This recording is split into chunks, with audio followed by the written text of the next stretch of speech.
Hello, I'm Jim Fausone. I'm one of the attorneys here at Legal Help for Veterans, and we're glad you're joining us today for this quick little 4-minute video to bring you a few ideas, something maybe you don't know about, something that you might find of interest.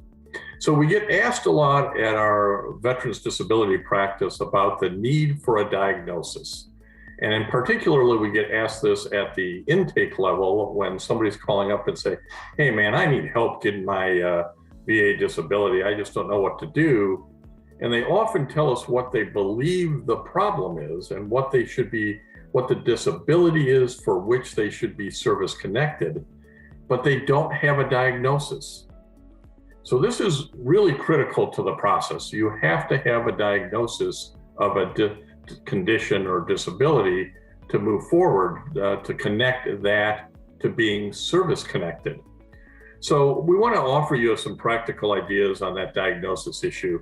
It's not enough that you've been on WebMD or some other Google site or Bing site, Yahoo site, trying to figure out what your problem is. You really have to see a doctor, a nurse practitioner, psychiatrist, and there are different ways to do this. They don't have to be a specialist, but you want to go to your private physician. Maybe you want to go to a clinic. Maybe you want to go to a free clinic. Maybe it's something that has been told to you and is documented in an ER visit. But go give a full history to somebody. Tell them what the problems are.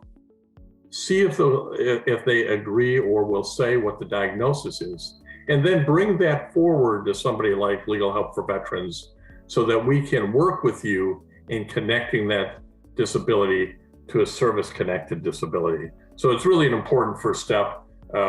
People want to skip over it.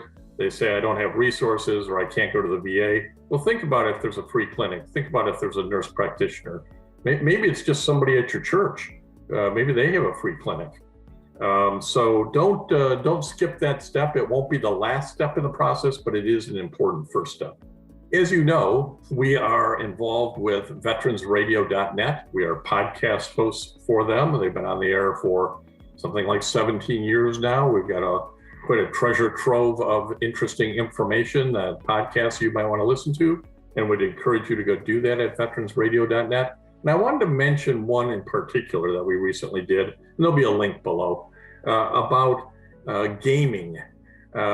James Barber is the entertainment and off-duty editor for military.com.